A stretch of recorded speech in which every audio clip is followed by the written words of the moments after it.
तकरीबन 11 बजे के करीब में मुझे एक फ़ोन आया। फ़ोन हमारे कबू मेंबर जो वार्ड नंबर 21 के है, उन्होंने कॉल किया कि शफीक भाई बीकन शाह दरगाह के पास एक डेड बॉडी पड़ी हुई है।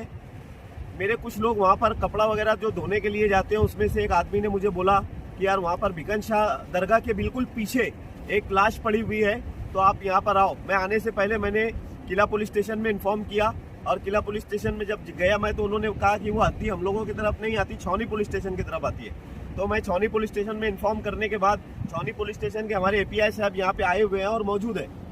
किला पुलिस स्टेशन के कांस्टेबल यहाँ पर आकर देख कर गए, तो ये हद्दी छावनी पुलिस स्टेशन में आती है। इसके लिए उन्होंने छावनी पुलिस स्टेशन को मैंने इन्फॉर्म करके वहाँ से साहब वगैरह को हमने बुलाया।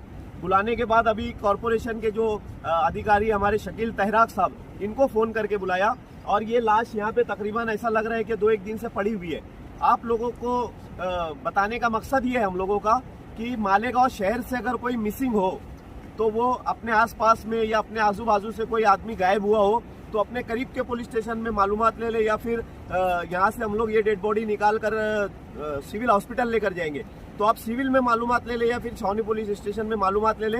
इसको अभी हम लोग सीधा करने वाले हैं। जब सीधा करेंगे तो इसका फोटो आप लोगों को शेयर करेंगे। तो आप लोग हमसे राब्ता कायम करें या छावनी पुलिस स्टेशन से राब्ता कायम करें, और अगर मालेगांव शहर का निकलता है तो हम लोग हमारे हिसाब से कानूनी प्रोसीजर करके जो भी इनकेस वगैरह हो भर के उनके घर वालों के ताबे में डेड बॉडी दे दी जाएगी। जैसा भी है हम लोगों से आप इन्फॉर्म करें। शुक्रिया।